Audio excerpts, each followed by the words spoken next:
Hey friends, has this ever happened to you? You get a glowing report from the teacher, or you watch your child hold it together for a family gathering or party, polite, patient, maybe even a little quiet. But the minute you get in the car or you get home, it's like a switch flips. Suddenly there's whining, meltdowns, backtalk.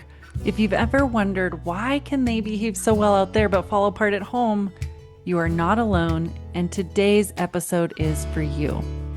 Today, we're going to unpack this with understanding and compassion so that your life can feel easier and lighter and more joyful in your family time together. Hello, and welcome to the Sustainable Parenting Podcast. Let me tell you, friend, this place is different.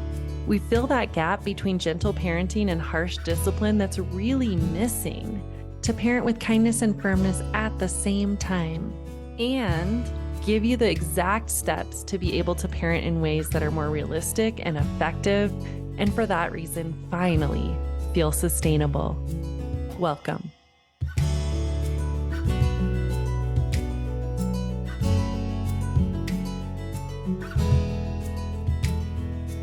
All right, friends.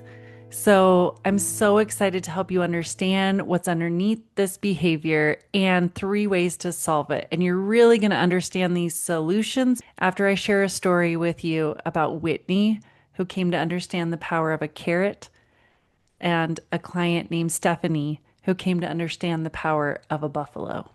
First of all, there are 2 main reasons that our kids are more explosive towards us and more polite out there in the world.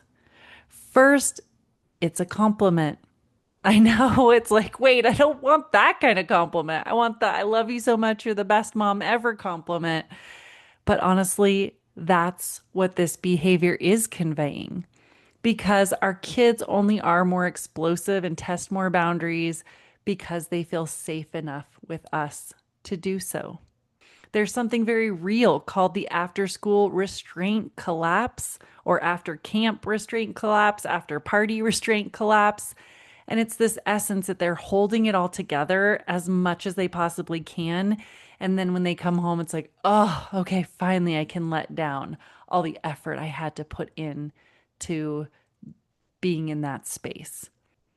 So, friend, first of all, it is a compliment that they are being this way. It means you are safe enough that they feel comfortable to do that. Another reason that kids sometimes are more explosive with us is our expectations might be really high or really low. What I mean is sometimes we get lost at where we're at in our child's development, and we started out doing everything for them. Then we got to this place where we just like tell them what needs to happen. And before we know it, they're in this place of wanting more autonomy, but we're still operating off the default that they should just do what we say because we said so. And we're clashing. Our expectation that they should just do what we say because we're in charge is too high. It's not realistic with their developmental stage of desiring more autonomy and more freedom. And maybe at that camp or school day, they are getting a little bit more autonomy and freedom. So are our expectations maybe of what this should look like being too high? Or are they being too low? Meaning every time the child does melt down at us, we negotiate with them. And it's like what I say, we don't want to be negotiating with a terrorist, or we encourage more terrorist behavior. If we're having low expectations, like, oh, well, if he's just so tired, he's upset, I'm just going to give him the candy bar. I don't care. I don't want to battle over it. We reinforce that behavior happening to get things that they want. And that could also be a reason we're seeing this. So check ourselves. Are our expectations too high, not matching their developmental need for autonomy, or are they too low? And we've been negotiating with these terrorist moments, enforcing more of that behavior. Now, what do we do instead when they come home so that we can have this go better and have life feel easier? We want more joy and ease in our daily life. We don't want to be yelling at our kids. We want them to cooperate and be good listeners.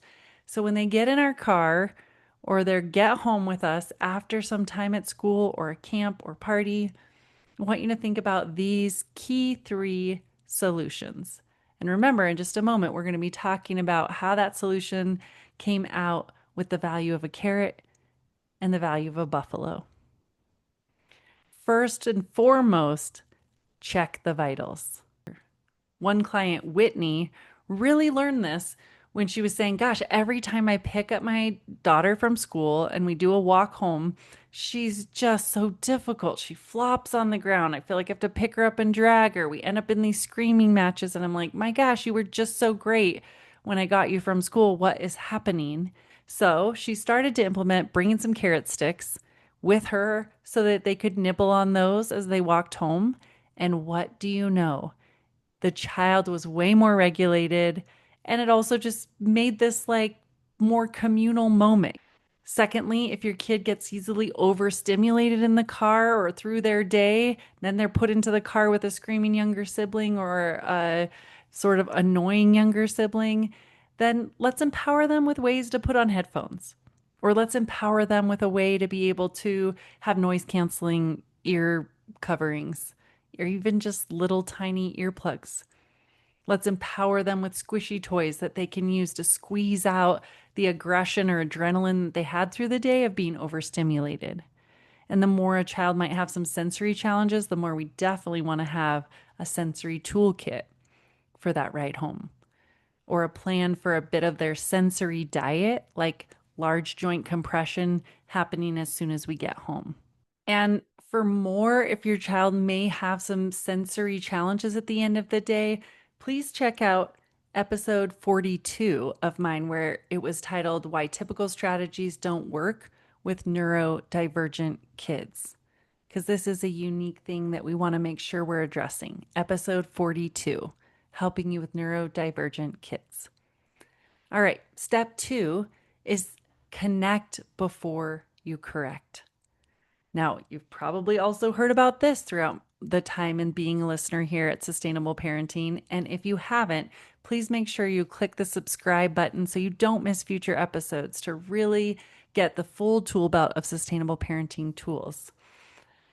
But connection before correction addresses that concern I was talking about maybe having expectations be too high or too low. So if they're starting to melt down, it was the worst day, and why don't you have anything for me to play with, or why can't we go to the park? Lead with connection, and an easy way to do that, I say, is to name it to tame it. And in my last episode, episode 115, we dove into a process I call whoa, low, and slow, which is a great template for how to name a child's feeling, naming it to tame it, how to slow down the pace to really connect to what they're feeling before we correct. And let's not forget the correction, though. We want this combination of both validation and boundaries. So it's okay to try to slow down, name what you hear they're frustrated about, and then say, but let's talk in a respectful way. Let's slow down. When we can use our big boy voice, then I'm able to hear you better. I want to help understand. So, a combination of validation and boundaries, connection before correction. And if you want to hear more about that, check last week's episode, episode 115. And third of all, the power of the buffalo. Stephanie, with the power of the buffalo, was noticing that her long 30-minute drive home from the private school her child was going to was just torturous with the child when she tried to ask, how was your day? Did you this? Did you that? Who did you play with? Everything was answered with a one-word answer and shortness and crabbiness and annoyance. And she was like, ugh. And then we're just in this like brutal 30-minute drive together. And I've missed my kid all day. And it's just like such an icky way to start into our evening. So we talked together about trying the strategy of sharing a high, a low, and a buffalo. So what this looks like is setting a rhythm with your child, and you can talk about it in advance. How about when I pick you up today, I'm going to ask you if you want to share with me your high, your low, and your buffalo. The buffalo we call just something random or something you're looking forward to. So, what was your high from the day, your low from your day, and your buffalo? Something you're looking forward to tomorrow or something random. And an interesting point to keep in mind here is that it's important to not rush into What was your high? What was your low? Tell me. I really want to know it. Like, how were you? What was it? Sometimes our kids just need a minute. So if you've said ahead of time, just something like, hey, when you're ready, I'd love to hear your high, your low, and your buffalo. And just wait. Hold silence. Or if you have a child that gets annoyed even at you saying that, I invite you to try out not being the first one to speak. Like you give them a hug, I'm so glad to see you. And then once you get in the car, you hold silence and you just wait until they initiate something. Sometimes those kids that get very frustrated easily and just explosive with any question you ask, when they initiate, it looks very different. And they just start, word vomiting, things you wouldn't believe that they are open to sharing because you just held silence. So, friend, these are my three key tools for you to be able to see a difference that can make your evening more enjoyable, your time after school, your time after you've left a party more enjoyable with an otherwise explosive child. I saw it happen with Whitney, saw it happen with Stephanie.